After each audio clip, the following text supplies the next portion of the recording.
एक समय वो था जब दुनिया के बाकी देश भारत का मजाक उड़ाया करते थे। गरीबों का देश, सफेरों का देश ऐसा कहा करते थे। और एक आज का समय है जब दुनिया भर की सारी कंट्री भारत की तारीफ करते नहीं थक रही। पड़ोसी देश पाकिस्तान की बोलती बंद है। चीन को चीन का ही सांप सूंघ गया। और ऐसा हो भी क्यों ना, भारत ने कारनामा ही ऐसा किया है। जहां दुनिया भर के बाकी देश चांद पर उस हिस्से पर जाने की सोच भी नहीं पा रहे थे, वहां भारत ने अपना झंडा लहरा दिया है।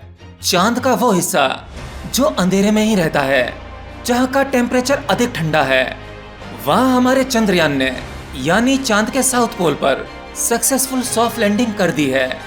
और इसका सेलिब्रेशन तो पूरे देश में चल रहा है। बाकी देश भी तारीफ करते नहीं थक रहे।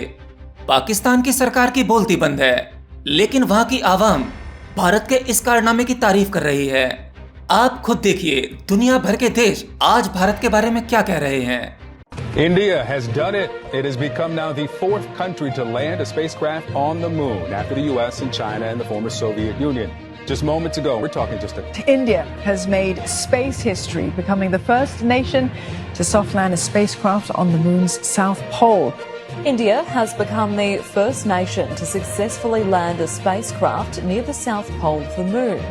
The country's PM Narendra Modi has praised the achievement, saying that the mission success... Spacecraft Chandrayaan-3 is attempting to become the first to land on the moon's south pole. India is the first country in the world to land a spacecraft near the moon's south pole, a moment of history for the country. It was a tense final 6 minutes as it descended onto the lunar surface. Let's show you the moment. First of all, let's take you... The agency is celebrating the successful moon landing of its Chandrayaan-3 spacecraft. Okay, now India's lunar probe Chandrayaan-3 has landed on the moon's south pole. India is the first country to touch down on this part of the moon, which is believed to hold pockets.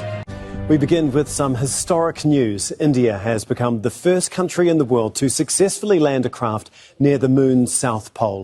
Prime Minister Narendra Modi was watching the mission from South Africa and congratulated the team back home. इतना ही नहीं, भारत के चंद्रयान की soft landing के बाद social media पर तरह तरह के मीम्स बन रहे हैं। एक 70 साल की सरकार थी, वो कश्मीर में तिरंगा नहीं फहरा सकी, और एक 9 साल की सरकार है जिसने चांद पर अपना तिरंगा फहरा दिया है। इतना ही नहीं, ये देखिए राहुल गांधी पर भी मीम आ गया। समझ में नहीं आ रहा कि चंद्रयान ने लैंड कैसे किया, मून पर तो एयरपोर्ट भी नहीं है।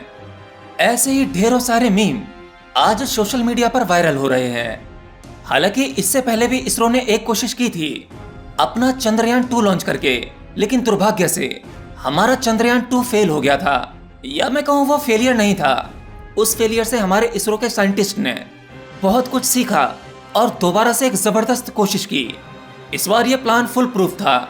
यहाँ धरती पर ही चंद्रयान की फेलियर की सभी संभावनाओं को पहले ही टेस्ट कर लिया था, जिसके कारण इस बार इसरो 100% श्योर था कि हमारा चंद्रयान-3 100% सॉफ्ट लैंडिंग करेगा। हालांकि देश भर में कुछ लोगों को थोड़ी सी चिंता हो गई थी जब रशिया ने अपना लूना 25 भेजा। हालांकि रशिया यह चाहता था कि वो चांद के साउथ पोल पर जाने वाली पहली कंट्री बने, पर उसकी जल्दबाजी की वजह से उसका लूना फेल हो गया। पर इसरो की कैलकुलेशन जबरदस्त थी, उन्हें किसी बात की जल्दबाजी नहीं थी। वो जानते थे कि जल्दबाजी से मिशन फेल हो जाएगा। बहरहाल चंद्रयान की सक्सेस पर आज देश भर में जो सच्चे देश प्रेमी हैं, उनकी खुशी का तो कोई ठिकाना ही नहीं है, क्योंकि ये कोई इंडिविजुअल जीत नहीं है, गली मोहल्ले की जीत नहीं है, एक शहर से दूसरे शहर की जीत नहीं है, वर्ल्ड कप की जीत नहीं है। यह है देश के स्वाभिमान की जीत, ये दिखाने की जीत कि हम भी दुनिया में एक ऊंचा स्थान रखते हैं। अब कुछ लोग ये सोच रहे होंगे कि चांद पर तो पहुंच गए, अब इससे फायदा क्या होगा, ये तो केवल पैसों की बर्बादी है। तो भैया ऐसे बुद्धिजीवियों को मैं बताना चाहता हूँ, हमारा चंद्रयान-3 इसका जितना बजट है उतने में तो एक हॉलीवुड फिल्म नहीं बनती, और फिल्में भी तो फेल मार जाती हैं। तब कोई क्यों नहीं कहता कि पैसे की बर्बादी है, क्योंकि वहां आपको एंटरटेनमेंट चाहिए, भारत का स्वाभिमान नहीं। अगर ऐसे बुद्धिजीवी ऐसा ही सोचते रहेंगे कि चांद पर जाकर क्या होगा, मार्स पर जाकर क्या होगा, टेक्नोलॉजी का हम क्या करेंगे, इतनी टेक्नोलॉजी काफी है, तो भैया अगर आप ऐसा सोचते हो तो ये देश सक्सेस की रेस में बहुत पीछे रह जाएगा। और जब कोई देश पिछड़ता है तो तो केवल देश नहीं पिछड़ता, बल्कि वहां के नागरिक भी पिछड़ जाते हैं। आज हमने साबित कर दिया है कि हम कम पैसों में बेहतर टेक्नोलॉजी डेवलप कर सकते हैं। और ये तो शुरुआत है। चंद्रयान की इस सक्सेस के बाद आज दुनिया भर के बड़े बड़े देश इसरो के साथ काम करने के लिए तैयार हैं। और इसका मतलब समझ रहे हो, यानी भारत का कद आज इतना ऊंचा हो चुका है कि जिसे दुनिया सलाम कर रही है। और ये इनडायरेक्टली पाकिस्तान की जनता द्वारा ही पाकिस्तान की सरकार के मुंह पे जोरदार तमाचा है। बाकी आप लोग तो जानते ही हैं, चंद्रयान 3 सक्सेस हो ही गया है और हमारा प्रज्ञान रोवर भी बाहर निकल चुका है, जो चंद्रमा की सतह पर वहां से तस्वीरें भी भेजने लगा है, वहां की मिट्टी की जांच पड़ताल करने लगा है। अब देखना यह होगा कि हमारा रोवर चंद्रमा की सतह से क्या क्या खोज निकालता है और आगे के लिए क्या क्या संभावना खुलती हैं। एनीवे, आप लोगों को कैसा लगा जब चंद्रयान 3 ने चांद के साउथ पोल पर सॉफ्ट लैंडिंग की, और वो भी सक्सेसफुल?